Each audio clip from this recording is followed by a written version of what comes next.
had their best year since 2007. And for more on what's driving this comeback, we're joined by Lauren Fix, who's also known as the car coach. She is in Detroit this morning. Good morning. Good morning. The auto industry announcing yesterday the winners for both car and truck of the year. Let's take a look first. And the winner is the Stingray. So the winner of the truck of the year, and I can say truck now, is the Chevy Silverado 1500. So Lauren, what is it about these two that has all of Detroit smiling right now? Well, the Stingray is obvious. It's a beautiful sports car. It really has become a supercar over the years. And they announced the Z06 version of it, which is a super high-performance version of it, for those of us that like to go on the track. They've really done a phenomenal total redesign of the vehicle. It's aggressive, it's exciting, it's high-tech, and I think it's a great success. And it was desperately needed for Corvette, and I think that was one of the big things. I want to show our audience the particulars of this particular car right now. $50,000 range in price, 6.2-liter engine, 460 horsepower engine. Is that enough to make it the car of the year? And I guess the question has to be asked, did it need anything else? Well, it wasn't just about performance, it was about the total redesign. It has to be a vehicle for the North American Car and Truck of the Year to be a complete redesign, or at least something that was quite dramatic. It has to have changes and improvements, and it has to beat the other vehicles, not just on speed and performance and handling, which is always fun, but it also has to be on all the aspects of the style, the design, the technology, the innovation.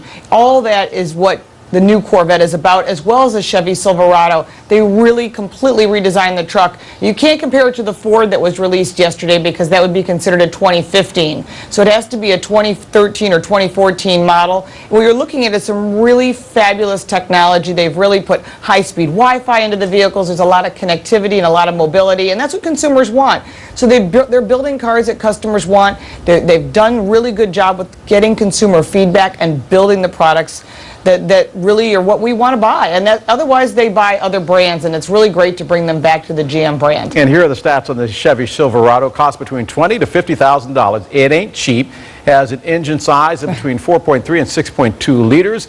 420 horsepower engine available. So with all of that said, what happened to the days, and I go back to a time that I borrowed a friend's truck to move a sofa.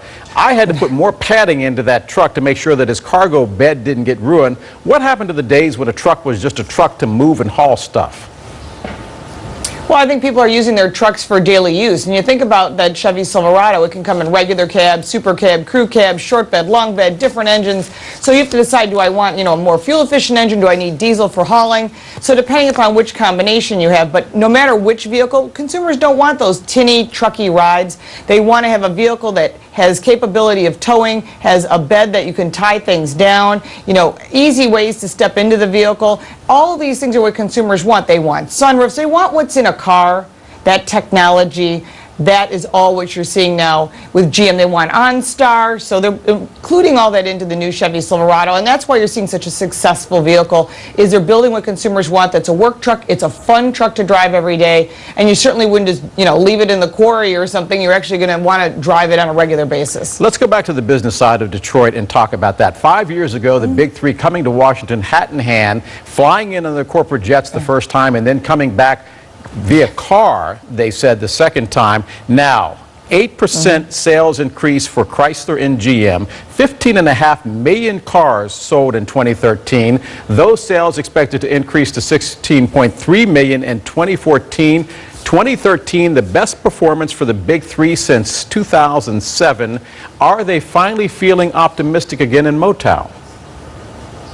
Oh, absolutely. This is probably the first year I've seen in years where every single manufacturer, no matter what country they're from, is bringing in top quality announcements. Yesterday we saw Kia bring in a two-seater sports car, and these are things that consumers want.